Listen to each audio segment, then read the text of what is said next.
One look at the Pier 39 Sea Lion crowds in San Francisco Sunday, and you'd never know that there were actually huge drops in tourism across the state of California in February and March. This Visit California graph shows that there was actually a 15.5% drop from Canadians alone. But it's not just tariffs and immigration enforcement that has impacted the state. First, you have the loonie was at its weakest at the end of November. Then you have the devastating wildfires in Los Angeles. And then you have all this tension, the trade tariff tension. That's Amra Durakovic of Flight Center Travel Group, which is based out of Toronto, Canada.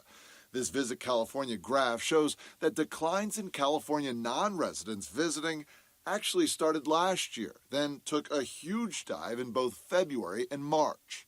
Talk with these tourists, and while they are loving California, and more specifically the city by the bay. I'm from Brazil, and the trip is very good, nice. I love San Francisco. The Ghirardelli ice cream was amazing. We did the world-famous sundae, and I'm not even a sweets person, but that was delicious. They say it's also very expensive, which is a huge deal right now. $1, it's a 6 Rios. It's a lot of money for us. Some foods are more expensive than in Switzerland, and So more expensive here in San Francisco than Switzerland. yeah, some foods or most foods. Like we were a little shocked. We didn't imagine this. I talked with two different Canadians, both of whom were hesitant when it came to speaking on camera over fears that it could create problems for them going through customs. In fact, one told me had they not already booked their trip to San Francisco, they probably wouldn't have come.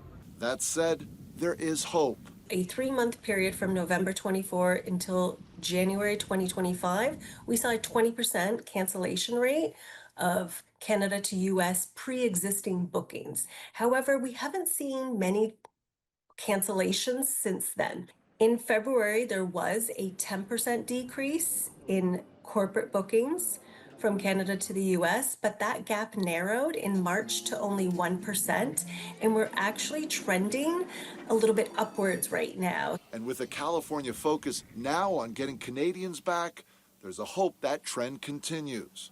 J.R. Stone, ABC 7 News.